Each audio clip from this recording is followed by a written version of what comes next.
Hello everyone. This is the first long video on this channel which is about budget 2025-26. In this video, we will discuss some important questions which are important from the exam point of view. So हम start करते हैं.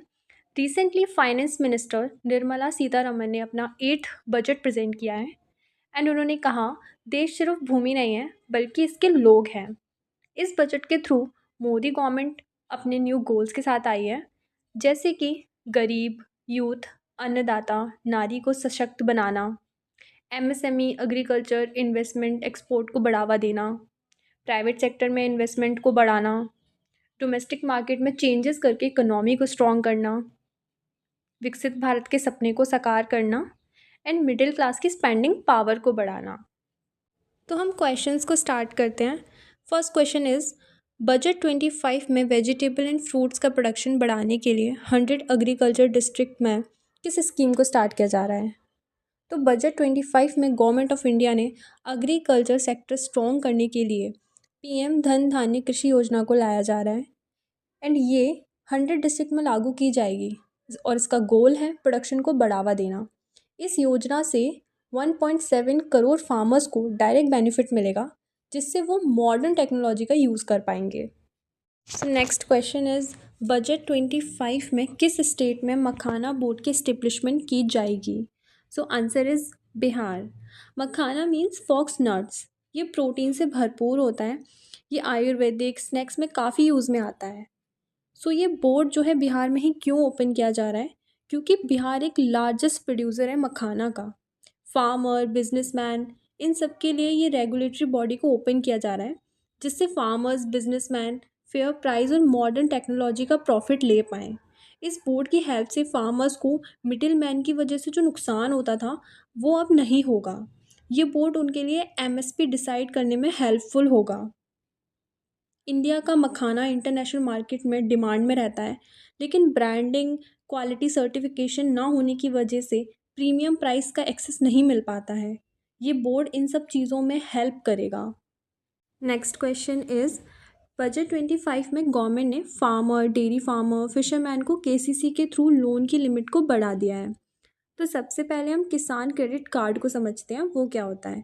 तो ये एक scheme है जो agriculture sector में काम करने वाले लोगों को शॉर्ट टर्म लोन प्रोवाइड करती है जिससे वो अपनी फार्मिंग कर पाते हैं, अपना पशुपालन कर पाते हैं, उसको बहुत सही तरीके से कर पाते हैं. पहले इसकी लिमिट 3 लाख रुपए थी. बजट 25 में इसे बढ़ाकर 5 लाख कर दिया गया है. नेक्स्ट क्वेश्चन इज़ बजट 25 में national institute of food technology कहाँ स्थापित किया जाएगा. पहले हम समझते हैं ये ज़रूरी क्यों होता है. मॉडर्न फूड प्रोसेसिंग टेक्नोलॉजी की कमी की वजह से फार्मर्स को सही प्राइस नहीं मिल पाता. कई बार क्रॉप्स, वेजिटेबल्स ख़राब हो जाती हैं. तो national institute of food technology ने स्टोरेजेस, पैकेजिंग की सही ट्रेनिंग एंड नॉलेज प्रोवाइड करता है. इसे स्थापित किया जा रहा है बिहार में. अगला क्वेश्चन है इंडियन लैंग्वेज को प्रमोट करने और स्टूडेंट्स को उनकी मदर टंग में एजुकेशन किस स्कीम के थ्रू प्रोवाइड की जाएगी. आंसर इज़ भारतीय भाषा पुस्तक स्कीम. हम सब जानते हैं इंडिया में कई लैंग्वेज का यूज़ किया जाता है but higher education mostly English में मिलती है जिससे नॉन इंग्लिश और स्टेट बोर्ड के स्टूडेंट्स को काफ़ी प्रॉब्लम फेस करनी पड़ती है. इसलिए इस स्कीम को लाया जा रहा है जिससे स्कूल हायर एजुकेशन के लिए डिजिटल फॉर्म में बुक्स अवेलेबल कराई जाएंगी. मदर टंग में एजुकेशन लेने में काफ़ी हेल्प मिलेगी. नेक्स्ट क्वेश्चन इज़ भारत में दूसरा gene bank for crops germplasm स्थापित करने का मेन ऑब्जेक्टिव क्या है. So gene bank for germplasm क्या होता है. जीन बैंक एक ऐसी जगह होती है जहाँ पर सीड्स, प्लांट्स, क्रॉप्स के सैंपल को फ्यूचर के लिए प्रिजर्व किया जाता है. तो बजट 25 में देश का दूसरा जीन बैंक बनाने की घोषणा की गई है जहाँ पर 10 लाख से भी ज़्यादा क्रॉप्स के सीड्स को प्रिजर्व किया जाएगा. इसका मेन ऑब्जेक्टिव ही है कि फ्यूचर के लिए क्रॉप्स की जेनेटिक डाइवर्सिटी को बचाना. नेक्स्ट क्वेश्चन है बजट 2025 में ज्ञान भारतम मिशन का एम क्या है. तो भारत की मैन्युस्क्रिप्ट्स यानी पांडुलिपियों का डिजिटलाइजेशन करना और उन्हें प्रिजर्व करना. इस मिशन में 1 करोड़ से ज़्यादा मैन्युस्क्रिप्ट्स को प्रिजर्व किया जाएगा अपने फ्यूचर जनरेशन्स के लिए. नेक्स्ट क्वेश्चन इज बजट 2025 में एफडीआई लिमिट को इंश्योरेंस सेक्टर में 74% से बढ़ाकर कितना किया गया है।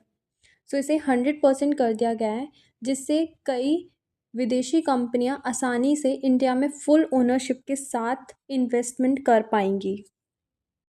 सो next question is very important. As per new personal income tax system in budget 25, 12 lakh तक की इनकम पर कितना % टैक्स लगाया जाएगा।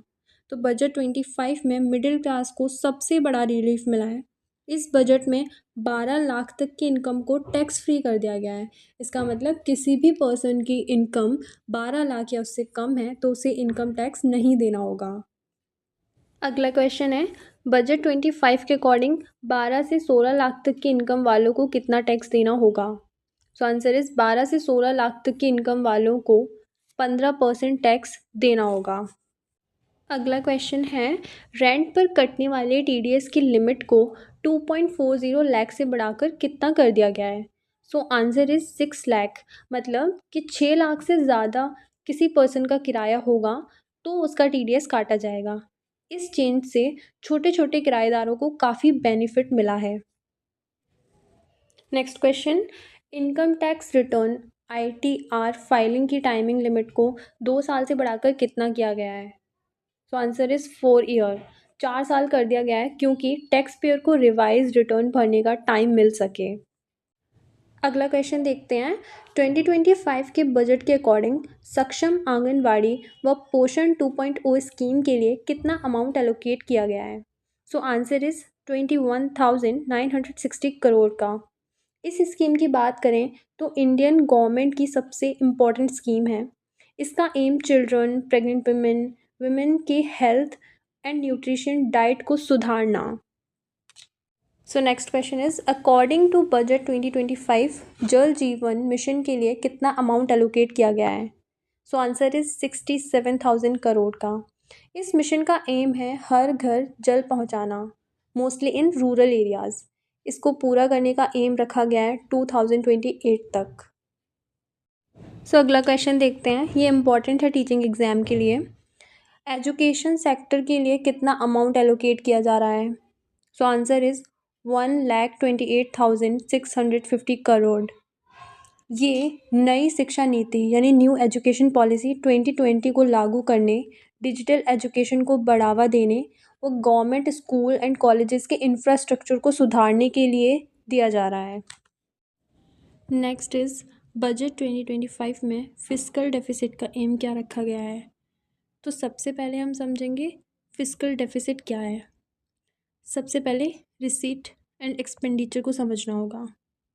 तो गवर्नमेंट को 2 तरह से इनकम रिसीव होती है। First is revenue receipt and second is capital receipt. Revenue receipt क्या होती है? ऐसी इनकम जिसमें गवर्नमेंट को पैसा वापस नहीं करना होता, जैसे टैक्स से मिलने वाला पैसा, income tax, GST, custom duty. And capital receipt क्या होती है? ऐसी इनकम जिसमें गवर्नमेंट को फ्यूचर में पैसा वापस करना पड़ता है, जैसे लोन्स, फॉरेन लोन्स होते हैं, एट्सेट्रा। इनको जोड़ने से जो बनता है वो होता है टोटल रिसीप्ट्स। अब हम सरकार के खर्चे की बात करते हैं। First is revenue expenditure, second is capital expenditure. Revenue expenditure क्या होता है? जिससे गवर्नमेंट की प्रोडक्शन कैपेसिटी नहीं बढ़ती, ना ही फ्यूचर में कोई इनकम होती है। एग्जाम्पल, गवर्नमेंट एम्प्लॉयज़ की सैलरी देना, पेंशन देना, सब्सिडी देना। एंड कैपिटल एक्सपेंडिचर ऐसा खर्च जिससे गवर्नमेंट प्रोडक्शन कैपेसिटी बढ़ती है, फ्यूचर में इनकम भी होती है, लाइक हॉस्पिटल ओपन करना, रेलवेज, इंफ्रास्ट्रक्चर। और इनको जोड़कर जो आता है वो है टोटल एक्सपेंडिचर। तो जो हमने खर्च किया और हमारे पास आया उसे माइनस करेंगे तो आएगा बजट डेफिसिट। लेकिन अगर हम सरकार के कर्ज को छोड़ दें तो इसे हम कहते हैं फिस्कल डेफिसिट, यानी टोटल एक्सपेंडिचर में से माइनस करेंगे हम टोटल रिसीट को। इस टोटल रिसीट में जो पैसा आया है तो उधार भी तो लिया होगा ना, उसको हटाकर यानी कि हम लोन को हटा देंगे तो निकल आएगा फिस्कल डेफिसिट। बस ये इतना सही होता है। So back to our question, government ने 2025 में फिस्कल डेफिसिट का टारगेट लिया है 4.4%। 24 में इसका टारगेट 4.8% था। सो कुछ बेसिक क्वेश्चंस भी देख लेते हैं। इंडियन कॉन्स्टिट्यूशन के आर्टिकल 112 के अकॉर्डिंग एक साल के यूनियन बजट को एनुअल फाइनेंशियल स्टेटमेंट कहा जाता है। सेकेंड क्वेश्चन इज इंडिया का पहला पेपरलेस बजट कब लाया गया? सो आंसर इज 2021 में। लास्ट क्वेश्चन जिसका आंसर आप लोग मुझे कमेंट करना, इनमें से सबसे ज़्यादा बार किसने बजट प्रेजेंट किया है? तो एग्ज़ाम पॉइंट ऑफ व्यू से जो भी इम्पोर्टेंट क्वेश्चंस थे वो हमने इसमें कवर कर लिए हैं। तो इस वीडियो को यहीं पे एंड करते हैं। Bye bye.